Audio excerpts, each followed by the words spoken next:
Oh, Julia, ne perdez pas de temps, vous êtes venue dans la Sarthe sur le... Tiens, la voilà la tique, regardez comme elle est vilaine. Petite tique. Je pensais que j'allais manger de la rillette, mais pas du tout. Je vais aux 24 heures du Mans. Absolument. C'est ça, je vais rejoindre Julie Poirier, puisque c'est ce week-end, les 24 heures du Mans. Bonjour Julie, vous êtes actuellement dans une écurie en pleine préparation. Et quelle écurie? Celle du pilote de Formule 1, Olivier Panis.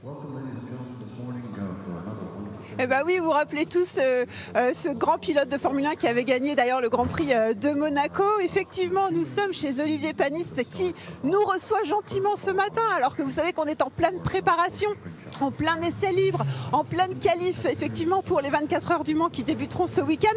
Alors là, regardez, ce ne sont pas les voitures qu'on verra ce week-end. Ben, si, on en verra, ce sont les Porsche. Elles sont en place pour démarrer. On voulait quand même vous montrer cette belle image. Mais on va vous emmener dans le garage maintenant, parce que c'est ici que tout se passe. Je vous rappelle quand même que le circuit des 24 heures du Mans, c'est 13,626 km très précisément. Regardez, les voitures sont là. Les pilotes sont au repos parce qu'ils ont couru cette nuit pour s'entraîner jusqu'à environ minuit, 1h du matin. Et nous, bah, on a le casque, on est prêt aussi pour faire les essais. Ah mais génial. Mais dites-moi Julie, c'est quoi le programme d'une grande écurie 48 heures avant une course? Alors, le programme, il est très chargé, Julia, 48 heures avant une course. Regardez, je suis avec Sarah, la team manager de l'écurie. Alors vous avez une équipe de 40 gars, j'ai envie de dire, sous vos ordres. Et je peux vous dire qu'on est venu au qualif hier. Ça rigole pas, Sarah. Qu'est-ce qu'on fait pour 48 heures avant, là?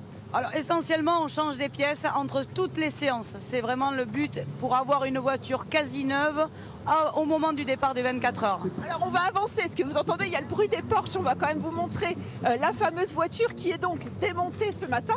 Absolument, elle est démontée. On va changer l'arrière de la voiture, moteur et boîte de vitesse ce matin, enfin dans la journée. Et alors à l'intérieur, on va vous montrer quand même qu'est-ce qu'il y a à l'intérieur. L'intérieur, le pilote est quasiment autonome. Il peut changer beaucoup de choses selon les instructions de l'ingénieur de piste. Donc vous voyez, les espaces sont étroits. Le siège est adapté à sa morphologie. Je vous montrerai ça tout à l'heure. Et évidemment, tout l'intérieur est illuminé afin de pouvoir guider le pilote le plus simplement possible. Et bien sûr, il doit tout apprendre par cœur. Alors, il y a eu hier les qualifications. Aujourd'hui, c'est quoi? C'est des tests libres cet après-midi? Aujourd'hui, nous avons encore des free practice et il y aura l'hyperpole. Mais malheureusement, hier soir, nous ne sommes pas qualifiés pour l'hyperpole puisque ce sont que les 5 premiers de chaque catégorie qui sont qualifiés. Alors, on va juste ressortir parce que, bien évidemment, on va vous montrer quand même les pneus, les fameux pneus qui sont sur les voitures parce que ça va dépendre totalement de la météo. On est bien d'accord? Absolument, oui, oui, oui. Nous avons 2 types de pneus. Donc, les pneus... Oh, c'est lourd! Oh là là, ça pèse une tonne! Celui-ci, c'est quand il pleut pas! Celui-ci, c'est le slick, exactement. Il n'est pas rainuré, absolument. Ça, c'est pareil, il faut les chauffer, Alors oui, nous avons des systèmes de chauffe de pneumatiques qui vont chauffer et la jante et le pneu. Alors c'est soit des couvertures chauffantes avec des chauffe-jantes qu'on vient insérer dans la jante ou carrément des cabanes qui vont chauffer. Et ben voilà, on sait tout sur la voiture. Thomas et Julie, on va pouvoir s'en fabriquer une pour Télématin. Et je me suis laissé dire, Julie, que justement, durant cette édition, les 24 heures du Mans tentent d'être plus écolo et notamment avec du carburant vert. Ah oui, du carburant vert, vous l'avez dit, c'est la première année. Regardez la pompe à essence, elle est ici, Sarah, c'est ça, carburant vert, ça veut dire quoi?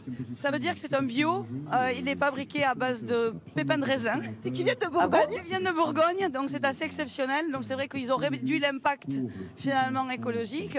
Et donc notre pompe à essence, nous avons des grandes cuves sous chaque stand et qui nous permettent de remplir cette cuve support. C'est combien de litres à la seconde? Enfin, on fait un plein en combien de temps? On fait le plein de 65 litres en 35 secondes à peu près. Bon bah merci beaucoup Sarah.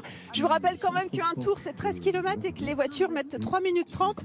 Olivier Panis, si tu me regardes, regarde, je touche la voiture. Je suis prête moi pour l'année prochaine. J'ai 1 an pour m'entraîner. Ah oui, parce qu'il n'y a qu'une place dans le bolide. Merci beaucoup. Mais il se passe le relais quand même sur 24 heures. Ah oui? Ah bah oui, quand même. Ah merci Thomas de l'avoir précisé. Et il fait quoi l'autre? Il mange des rillettes? Il se repose.